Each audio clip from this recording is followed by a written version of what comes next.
Hey everyone, welcome back to my channel. I am Manisha today with another video of class 10th chapter 5 arithmetic progressions. तो इस video में हम आज करने वाले हैं इस चैप्टर की इंट्रोडक्शन और इसके कुछ फॉर्मूलाज को डिस्कस करेंगे।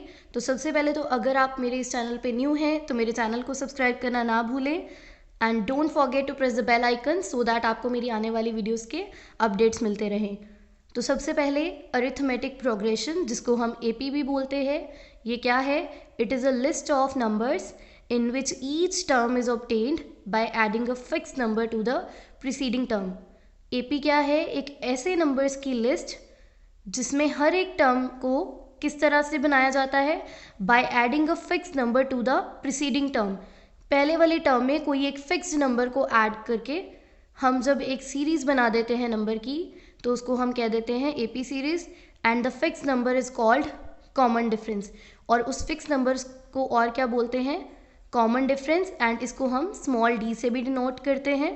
और in other words it is a set of number such that their difference is constant, कि ऐसे नंबर्स का सेट, एक ऐसे नंबर की सीरीज़ जिनके बीच में डिफरेंस क्या हो? कांस्टेंट हो। कांस्टेंट मीन्स डिफरेंस सेम हो। फॉर एग्जाम्पल इफ़ आई से नेचुरल नंबर फ्रॉम 1 to 50, तो अगर मैं इनकी एक लिस्ट बनाऊँ, एक सीरीज़ की फॉर्म दूँ इनको, तो नेचुरल नंबर्स क्या है? 1 2 3 4 सो ऑन अप टू 50। अब अगर आप इसको ध्यान से नोटिस करो तो 1 से 2 में कितना डिफरेंस है? 1 डिजिट का। जैसे कि 2 में से 1 माइनस करूँगी तो वो क्या आएगा? 1। सिमिलरली अगर मैं 3 में से 2 माइनस करूँ तो भी इन दोनों में डिफरेंस क्या आएगा? 1। 4 में से 3 माइनस करेंगे तो भी डिफरेंस क्या आएगा? 1। तो ये सीरीज़ किस टाइप की है? AP series. क्यों है? बिकॉज यहाँ पे हर एक टर्म के बीच में डिफरेंस क्या है? सेम है। और यही इसकी डेफिनेशन थी कि वो सीरीज़ जिसमें नंबर्स का डिफरेंस क्या हो? कांस्टेंट हो, यानी कि सेम हो। या फिर अगर मैंने इससे नेक्स्ट टर्म फाइंड आउट करनी है, जैसे मैंने 50 के बाद वाली टर्म फाइंड आउट करनी हो, तो वो क्या होगी? 51। अब वो 51 कैसे आया? क्योंकि मैंने इसमें क्या किया? एक फिक्स नंबर ऐड कर दिया। वो फिक्स नंबर क्या था इस सीरीज़ के अकॉर्डिंग? 1, क्योंकि सारे नंबर्स के बीच में 1 1 नंबर का गैप था। और इस सीरीज़ के अकॉर्डिंग फिक्स्ड नंबर यानी कि वो कॉमन डिफरेंस क्या था? 1। तो अगर मैंने नेक्स्ट टर्म निकालनी होगी तो it will be 51 and next term will be 52। तो ये हमारे पास आ गई डेफिनेशन इसकी। आई होप आपको इसकी डेफिनेशन क्लियर हो गई होगी कि वो सीरीज़ जिसको आप प्रीसीडिंग टर्म में यानी कि पहले वाले टर्म में एक फिक्स्ड नंबर को ऐड करके बनाते हो, तो इस टाइप की सीरीज़ को हम बोल देते हैं AP series. So another example is 80 60 40 20 up to so on. Now इन सीरीज़ को अगर आप नोटिस करें तो 80 to 60 कितना डिफरेंस है दोनों के बीच में? 20 नंबर्स का। सिमिलरली 60 से 40 के बीच में भी कितना डिफरेंस है? 20 का। 40 से 20 में 20 का डिफरेंस है। तो ये भी यहाँ पे सारी नंबर्स के बीच में डिफरेंस सेम चल रहा है, तो ये भी क्या है? एक AP सीरीज़ है। नो डाउट ये एक डिक्रीजिंग ऑर्डर में है बिकॉज जो टर्म्स हैं वो डिक्रीज़ हो रही हैं। पहले ये टर्म 80 थी, देन ये 60 बन गई, फिर 40 में चेंज हो गई, डिक्रीजिंग ऑर्डर में है, बट इसका डिफरेंस सेम है, so it is AP series. तो इसके बाद अगर मैंने नेक्स्ट टर्म फाइंड आउट करनी होगी तो इट विल बी 0, बिकॉज हमने फिर से क्या किया? इसको 20 और डिक्रीज कर दिया। इससे नेक्स्ट टर्म क्या आ जाएगी? -20। तो इस तरह से ये सीरीज़ चलती जाएंगी। देन नेक्स्ट एग्जाम्पल है 3, 3, 3 अप टू सो ऑन। तो यहाँ पे हमारे पास 3 ही गिवन है। अभी 3 को 3 में से अगर माइनस कर दे, डिफरेंस क्या हो गया दोनों के बीच में? 0। अगेन इन दोनों टर्म्स के बीच में भी डिफरेंस क्या हो गया? 0। तो ये भी क्या है? एक टाइप की AP सीरीज़ है, बिकॉज हमारी AP सीरीज़ के लिए कंडीशन क्या थी? That difference should be same. तो यहाँ पे क्योंकि डिफरेंस सेम है तो ये भी क्या है? AP है। चाहे यहाँ पे सेम टाइप की टर्म रिपीट हो रही हैं but still it is AP। Why? Because here common difference is same. Now अब AP हमारे पास 2 टाइप्स की होती है। First type is finite AP। नाम से ही पता लग रहा है फाइनाइट। Finite means limited. तो एक ऐसी सीरीज़ जिसकी टर्म्स क्या हो? फाइनाइट हो, यानी कि लिमिटेड हो, तो उसको हम कह देते हैं फाइनाइट AP। सो जैसे कि फर्स्ट एग्जाम्पल आप देख सकते हो, मैंने यहाँ पे नेचुरल नंबर्स लिए थे टिल 50, तो इसकी टर्म्स भी कितनी हो गई? 50। लिमिटेड नंबर ऑफ टर्म्स आ गई। तो ये किस चीज़ की एग्जाम्पल हो गई? एक फाइनाइट एपी सीरीज़ की एग्जाम्पल हो गई। ये क्या है? एक finite AP series. Now infinite AP, तो इनफाइनाइट कौन सी होगी? एक ऐसी सीरीज़ जिसकी टर्म्स की कोई लिमिट ना हो, विच हैज़ इनफाइनाइट और you can say unlimited terms, जिसकी टर्म्स की कोई लिमिट नहीं है, तो ये क्या है? एक इनफाइनाइट एपी। फॉर एग्जाम्पल आप सेकेंड और थर्ड एग्जाम्पल को कंसिडर कर सकते हो। जैसे मैंने यहाँ पे एग्जाम्पल लिखी हुई थी 80, 60, 40, 20 अप टू सो ऑन। मैंने इसकी लास्ट टर्म जो है वो शो नहीं की यहाँ पे, यानी कि ये सीरीज इसी तरह कंटिन्यूसली चलती जाएगी। आप इसको -20 के बाद नेक्स्ट टर्म भी फाइंड आउट कर सकते हो, इट विल बी -40, देन -60, -80, तो ये सीरीज कंटिन्यूसली चलती जाएगी। तो ये क्या है? एक इनफाइनाइट एपी, बिकॉज इसकी कोई लिमिटेड टर्म्स नहीं है। सिमिलरली यहाँ पे भी 3 को हम जितनी बार चाहें उतनी बार आगे रिपीट कर सकते हैं, तो ये भी क्या है? इनफाइनाइट एपी है, क्योंकि हमें इसकी लास्ट टर्म नहीं पता है। Now next is general form of AP. AP की जनरल फॉर्म क्या होती है? ए plus d, a plus 2d, a plus 3d, जहाँ पे ए का मतलब क्या है? First term, and D is the common difference, कि जो भी आपका सीरीज के बीच में डिफरेंस होगा। और ए को हम डिनोट करते हैं A1 से भी डिनोट करते हैं, इसका मतलब सीरीज की first term. A plus D means A2, second term of AP series. A plus 2d यानी कि A3, third term of AP series. A plus 3d that means A4, fourth term of AP series, and so on. कि इसी तरह अगर हमने next term find out करनी होगी तो वो क्या हो जाएगी? A plus 4 times d, and उसके बाद उससे नेक्स्ट टर्म फाइंड करनी होगी तो it will be A plus 5d। तो इस तरह हम एपी सीरीज फाइंड आउट कर सकते हैं। तो जैसे कि हमने अभी एपी सीरीज की जनरल फॉर्म डिस्कस की, that is a plus d, a plus 2d, a plus 3d up to so on. Now let us consider an example.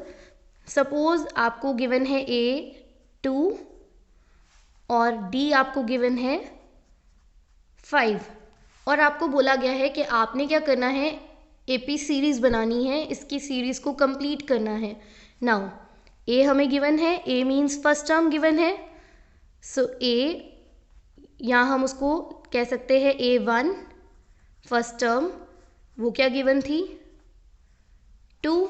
Now A2 की वैल्यू क्या आएगी? ये हमारे पास है जनरल फॉर्म, A1 की जगह A था, वो हमने लिख दिया 2।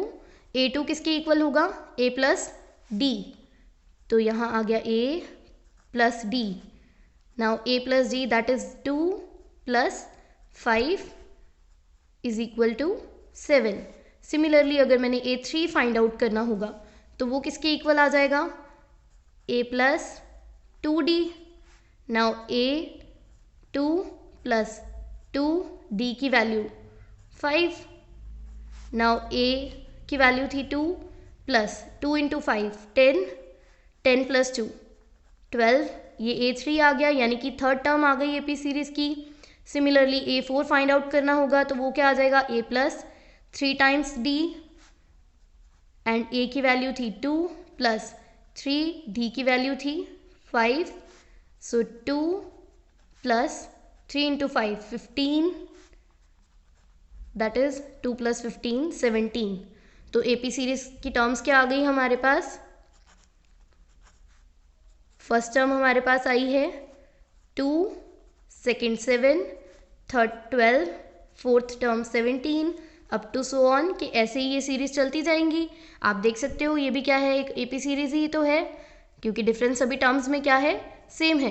तो अगर आपके पास फर्स्ट टर्म गिवन है और डिफरेंस गिवन है तो आप इस तरह से कंप्लीट सीरीज बना सकते हो।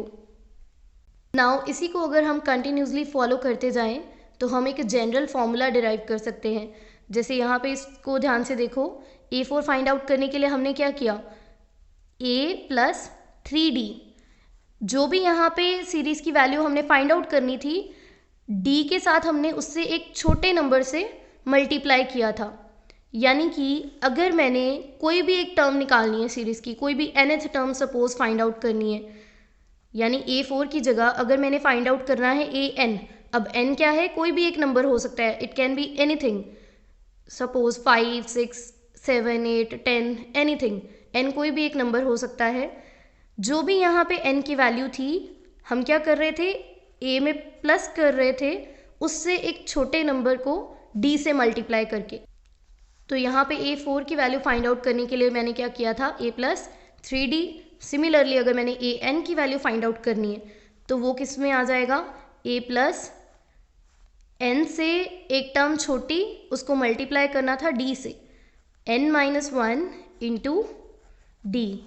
तो ये हमारे पास एक जनरल फॉर्मूला होता है nth टर्म फाइंड आउट करने के लिए, that is an is equal to a plus n-1 into d. अब ये फॉर्मूला आप कहाँ यूज़ करोगे, आपके पास हो सकता है कुछ सम्स ऐसे हो या कुछ सिचुएशंस ऐसी दी गई हो जहाँ पे आपको एक सीरीज़ गिवन हो और बोला जाए कि इसकी इस सीरीज़ की 50th टर्म निकालो, 10th टर्म फाइंड आउट करो। अब यहाँ पे तो देखो जैसे मैंने 4 टर्म्स तक ही फाइंड आउट किया था प्लस करके, इसी तरह अगर मैंने directly 10th term find out करनी है या किसी सीरीज़ की 15th टर्म फाइंड आउट करनी है तो आप क्या करोगे, इस फॉर्मूला को अप्लाई करोगे, that is an is equal to a plus n-1 into d. और इसके अलावा कॉमन डिफरेंस d को हम कैसे फाइंड आउट करते हैं, सीरीज़ की टर्म्स को आपस में माइनस करके। जैसे अगर मैंने d फाइंड आउट करना है इस सीरीज़ के लिए कॉमन डिफरेंस, तो वो कैसे फाइंड आउट हो सकता है, d को हम लिख सकते हैं a2 माइनस a1, मीन्स जो भी आपके पास गिवन टर्म है उसमें से उसकी प्रीसीडिंग टर्म को माइनस कर देना है, a2 minus a1। Now a2 की वैल्यू इस सीरीज़ के अकॉर्डिंग क्या थी, 7, और a1 की वैल्यू क्या थी, 2, तो 7 minus 2 will be equal to 5। Similarly d को और कैसे लिखा जा सकता है, a3 माइनस a2। नाउ इस सीरीज़ के अकॉर्डिंग अगर देखें तो a3 है 12 और a2 है 7, तो -7 and that is 5।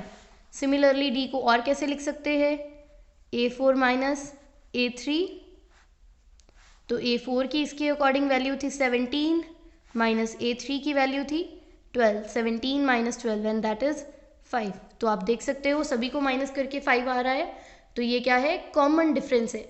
Common means same, कि सारी टर्म्स के बीच में जो डिफरेंस है वो सेम है। तो अगर सीरीज़ फाइंड आउट करनी है तो आप इस अकॉर्डिंग फाइंड आउट करोगे, और अगर d की वैल्यू फाइंड आउट करनी है तो आप इनमें से किसी भी एक वे से फाइंड आउट कर सकते हो, कि कोई भी 2 टर्म्स आपस में सब्ट्रैक्ट की and you will get common difference. ठीक है, और ये हमारे पास हो गया nth टर्म के लिए फॉर्मूला। नाउ सपोज कि अगर आपको कोई एक सीरीज़ दे दी जाती है, फॉर एग्जांपल आपको कोई भी एक सीरीज़ दी गई हो एंड कहा जाए फाइंड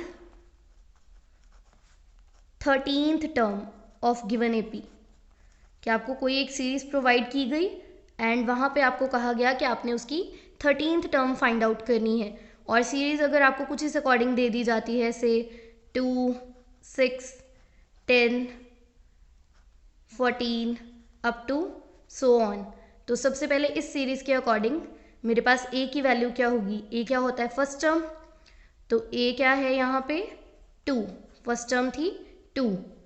d फाइंड आउट कैसे करते हैं, टर्म्स को आपस में माइनस करके, जैसे मैंने यहाँ पे शो किया था a2 माइनस a1, सो a2 माइनस a1, a2 की वैल्यू है 6 और a1 की वैल्यू क्या है 2, तो 6 माइनस 2 दैट इज 4, और यहाँ पे n क्या है 13, बिकॉज हमें स्टेटमेंट में गिवन है कि हमने 13th टर्म फाइंड आउट करनी है, तो n क्या है यहाँ पे 13। अब हम क्या करेंगे, डायरेक्टली ये फॉर्मूला अप्लाई करेंगे और इसकी 13th टर्म फाइंड आउट कर लेंगे। अब इस फॉर्मूला में ये an है, यहाँ पे आपने a नहीं फिल करना, इट इज़ an यानी कि nth term of given series, तो इसको हम लिखेंगे a। अब n की जगह क्या था 13, तो हम लिखेंगे a13 is equal to a। अब यहाँ पे a कौन सा है, फर्स्ट टर्म थी 2, तो 2 प्लस n-1, n क्या है 13 माइनस 1 इंटू d, डिफरेंस क्या चल रहा है इस सीरीज में 4, now 2 as it is plus 13 minus 1 that is 12, साथ में 4 ब्रैकेट थी means multiply 4, So 2 as it is plus 12 into 4, 48, 2 plus 48, 50. सो ए 13 की वैल्यू हमारे पास क्या आ गई 50, यानी इस सीरीज़ की 13th टर्म क्या होगी 50. और इस रिलेशन को यूज़ करके आप इस सीरीज़ की कोई भी टर्म फाइंड आउट कर सकते हो. सपोज़ अगर आपके पास 50th टर्म पूछ ली गई है तो आप यहाँ पे n की जगह क्या सब्स्टिट्यूट कर दोगे 50. आपसे पूछा गया 20th टर्म फाइंड आउट करनी है तो आप n की जगह क्या लिख देंगे 20. तो यहाँ इस तरह से ये फॉर्मूला अप्लाई करके आप किसी भी सीरीज़ की कोई भी number of term find out कर सकते हो. सो इस कंप्लीट चैप्टर में हमने सिर्फ 2 फार्मूलाज यूज़ करने हैं. First one is an, that is for finding nth term, जिससे हम सीरीज़ की कोई भी टर्म फाइंड आउट कर सकते हैं, जो मैंने आपको अभी एक्सप्लेन किया था एग्जाम्पल से. And second formula is sn, that is for finding sum of n terms, कि अगर आपके पास कोई भी एक सीरीज़ गिवन है एंड आपने उसकी टर्म्स का सम यानी कि प्लस फाइंड आउट करनी है तो आप डायरेक्टली ये फॉर्मूला अप्लाई कर सकते हो, which is n/2 2a plus n-1 into d. तो इसको भी अब हम एक एग्जाम्पल से समझते हैं. फॉर एग्जाम्पल अगर आपके पास एक सीरीज़ गिवन है 1 3 5 7 9 11 13 15, तो इस टाइप से आपको एक सीरीज़ दे दी गई 15 और इस सीरीज़ का आपने सम फाइंड आउट करना है. तो अगर इस सीरीज़ के अकॉर्डिंग देखें तो हमारे पास a की वैल्यू है 1, a मीन्स फर्स्ट टर्म वो 1 है. d कॉमन डिफरेंस, उसको फाइंड आउट कैसे करते हैं a2 माइनस a1, a2 की वैल्यू थी हमारे पास 3 माइनस a1 की value 1, 3 minus 1 is 2, so d की वैल्यू आ गई 2. Now n number of terms. अब इस सीरीज़ में कितनी टर्म्स गिवन है 1 2 3 4 5 6 7 8 टर्म्स गिवन है, दैट मीन्स n की वैल्यू आ गई 8. तो ये सारी वैल्यूज़ को हम इस फॉर्मूला में सब्स्टिट्यूट करेंगे तो वहाँ से हमारे पास क्या आ जाएगा सम ऑफ गिवन टर्म्स, इन सारी टर्म्स का प्लस. सो Sn, n की जगह पे क्या है हमारे पास 8. So I will write here S8 is equal to n/2 means 8/2 bracket 2a means 2 multiply a की वैल्यू हमारे पास थी 1 प्लस n-1, n की वैल्यू है 8 -1 इंटू d की वैल्यू हमारे पास क्या आई है 2 ब्रैकेट क्लोज. नाउ 8/2 कटिंग हो जाएगी इसकी, 2 1 is 2, 2 इंटू 4 8, तो ये हमारे पास आ गया 4. डिनोमिनेटर में 1 नहीं भी लिखे तो कोई फ़र्क नहीं पड़ेगा. 2 multiply 1 2 plus 8 minus 1 7 multiply 2. Now 4 bracket 2 as it is plus 7 multiply 2, that is 14. So 4 bracket 2 plus 14, 2 plus 14 is 16 and bracket का मतलब इसको मल्टीप्लाई करना था दोनों टर्म्स को. So 4 into 60 and that is 64. So sum of first 8 terms of given AP is 64. That means इन सारी terms को जब आप ऐड करोगे तो आपके पास आंसर क्या आएगा 64. इसके अलावा हम इस फॉर्मूला को एक और फॉर्म में भी लिख सकते हैं, which is n/2 bracket a plus an और you can say a plus l last term. But ये फॉर्म आप सिर्फ तब अप्लाई कर सकते हो जब आपके पास एक फाइनाइट AP सीरीज़ गिवन हो, यानी कि एक ऐसी AP सीरीज़ जिसकी लास्ट टर्म आपके पास दी गई हो. अब मैं आपको एक्सप्लेन करती हूँ कि ये फॉर्मूला कैसे बना है. देखो Sn का फॉर्मूला हमने किया n/2 2a plus n-1 into d. Now इस 2a को हम ब्रेक करके लिख सकते हैं a प्लस a बिकॉज दोनों को ऐड करके फिर से क्या बनेगा 2a ही तो बनेगा, प्लस बाकी terms as it is n-1 into d. Now अगर आप इसको ध्यान से ऑब्जर्व करें तो ये a plus n minus 1 into D किसके इक्वल होता है? ए एन के। ये हमने ऊपर ही फॉर्मूला अभी स्टडी किया था ए एन, यानी इसको हम लिख सकते हैं n/2 ब्रैकेट a प्लस इस पूरी टर्म की जगह हम क्या लिख सकते हैं? ए एन या फिर सिर्फ l, बिकॉज उसको हम ए एन को स्मॉल l से भी डिनोट करते हैं लास्ट टर्म। तो हमारे पास एस एन की एक और फॉर्म क्या आ गई? n/2 a plus a N. और ये आप कब यूज़ करोगे? जब आपके पास सीरीज़ की लास्ट टर्म गिवन होगी। और ये फॉर्मूला हम इस वाले एग्जाम्पल पे अप्लाई कर सकते हैं बिकॉज हमारे पास इस सीरीज़ की last term a N already given है। तो वो अप्लाई करके आप कैसे फाइंड आउट करोगे, मैं वो भी आपको बता देती हूँ। फॉर्मूला बनना था हमारे पास S8 is equal to n/2 a plus a n. n/2 means 8/2, a means 1 plus a n, nth term a n यहाँ पे क्या है? 15, तो 1 प्लस 15, सो 8/2 कटिंग करके ये आ गया 4 multiply 1 plus 15 that is 16 and 4 into 16 is 64। So S8 क्या आ गया हमारे पास? 64 आंसर। यानी कि आप दोनों में से कोई भी एक फॉर्म यूज़ करके SN फाइंड आउट कर सकते हो, बट ये फॉर्म सिर्फ तब अप्लाई होगी जब आपके पास सीरीज़ की लास्ट टर्म ऑलरेडी गिवन हो। अगर लास्ट टर्म नहीं गिवन है तो आप ये वाली फॉर्म यूज़ करेंगे। तो आई होप आपको ये सारे कॉन्सेप्ट अच्छे से समझ आए होंगे। Still if you have any doubt feel free to ask in comment section and don't forget to subscribe my channel.